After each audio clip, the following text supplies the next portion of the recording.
क्या मसला है? झगड़ा तो बड़ों का हुआ, हमें तो खेलने दे।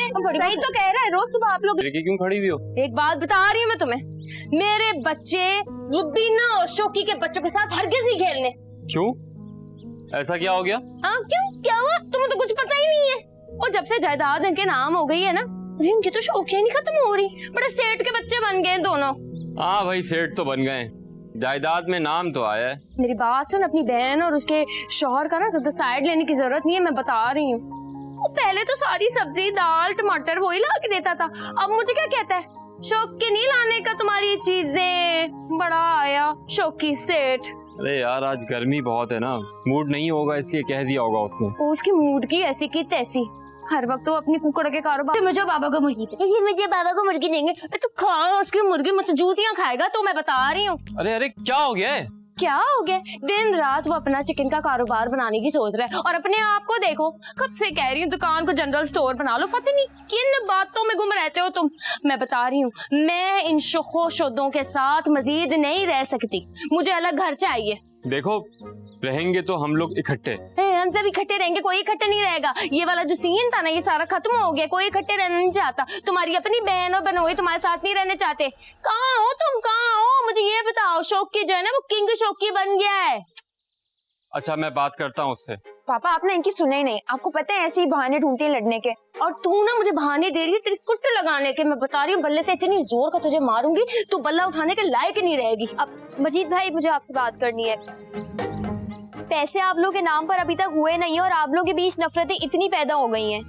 सही कहते हैं भाई, पैसा एक बहुत बड़ी लानत है। सही कह रही है, ये लानत ना तेरे नाम भी हुई है। एक काम कर, तू ना ज्यादा ये तकलीफ अपनी ना पाल, ये लानत अपनी जो है हमारे मुंह पे मार दे तू। रूज, ज़बान संभालो अपनी।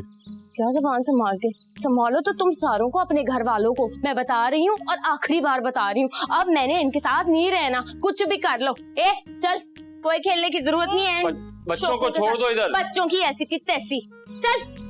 अरे चल। हाँ भी जाओ, तुम लोग भी अंदर जाओ।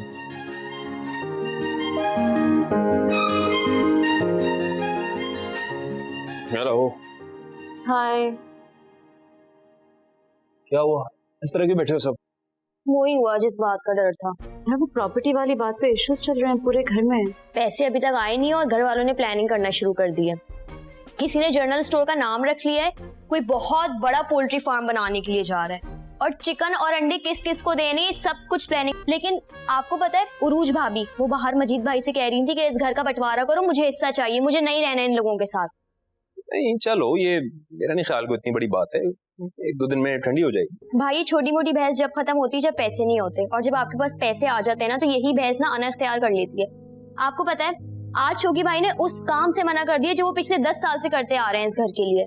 क्या वो सब्जी लेने गए? जी बिल्कुल। क्या हो गया उसमें? वो थका हुआ होगा, कोई प्रॉब्लम होगी? जी नहीं, शोकी भाई ना अब शोकी किंग बन चुके हैं, और चलो उनकी अकल कम है, हम सबको समझ में आता है। लेकिन उरूज भाभी वो तो अपने बच्चों को खेलने ही नहीं दे रही है। ये देखिए, एनी कब से हमारे साथ बोर बैठी है, उन्होंने साफ पूमे और जुगन को मना कर दिया कि इन लोगों के साथ नहीं खेलना। अब आप बताएं आगे क्या करेंगे? अच्छा, अब लग रहा है कि शायद ये बात थोड़ी बड़ी हो गई है। जी अभी पहला दिन है, और आगे बढ़ते बढ़ते नहीं बात बढ़ती चली जाएगी।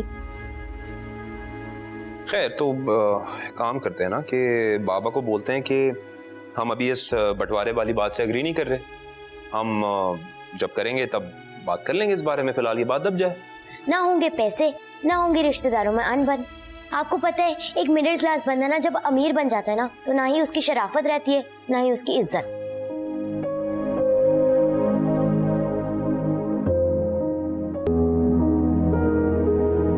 शम्स साहब, आप काफी परेशान लग रहे हैं। जायदाद जो होती है वो तो वालिदैन की जिंदगी भर की जमा पूंजी होती है, इसे तो अभी आपको संभालना चाहिए। मुझे तो लग रहा है जो कुछ हो रहा है ना, बहुत ही जल्दी हो रहा है। आयशा बेगम, आयशा बेगम, आपकी औलाद नहीं है। तंज नहीं कर रहा, आपसे एक बात कर रहा हूं। अगर आपकी औलाद होती ना, तो आपको पता होता ना, तो वो एक मुख्तलिफ तरह का मर्द होता है। और जब उसके हाथ में जैसे उसका बच्चा आता है, तो वो बिल्कुल दूसरा मर्द बन जाता है।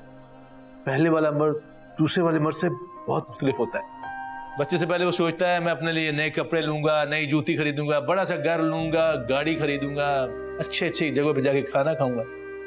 जैसे ही बच्चा आया खुद खत्म हो गया। वो सोचता है कि मैं अपने बच्चों के लिए बड़ा सा घर लूंगा जिसमें एक बड़ा सा लॉन होगा, उसमें खेलेंगे, वो सबसे अच्छे स्कूलों में उसको तालीम दिलवाऊंगा। और अगर उसकी नौकरी चली भी जाए ना तो उसको नौकरी जाने की परेशानी नहीं होती, बल्कि परेशानी इस बात की होती है अगर मेरे बच्चे ने मुझसे रोटी मांग ली, मैं उसको ना दे सका तो मैं शीशे में कैसे अपने आप को देखूंगा।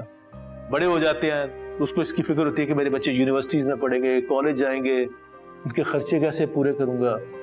वो उसी तौर में लगा रहता है। मरने से पहले उसकी कोशिश होती है कि मैं अपनी तमाम जायदाद जो भी उसके पास है अपने बच्चों के नाम करके मर सकूं, ताकि मेरे मरने के बाद वो एक पुरसकून जिंदगी गुजार सके जिसमें कोई तकलीफ ना हो।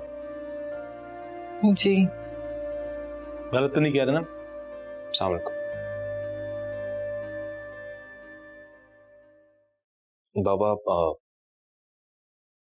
एक्चुअली घर में सब बहुत परेशान है।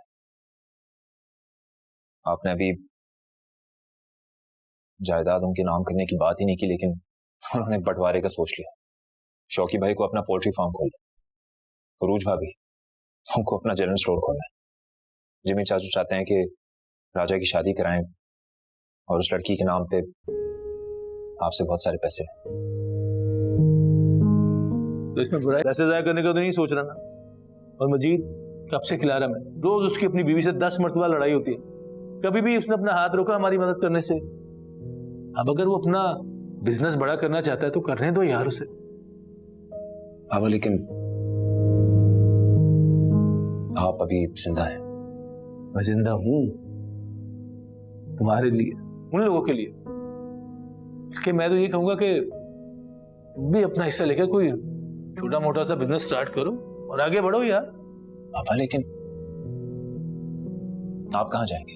भाई उस घर में मेरी बेगम का भी तो हिस्सा है ना। छोटा मोटा मकान हम भी खरीद लेंगे। तुम हमारी फिक्र नहीं करो ना। मुस्तकबिल संवारने के लिए जो कुछ करना चाहता है उसे करने दो, उसका इसमें हिस्सा है। तुम लोगों का हक है।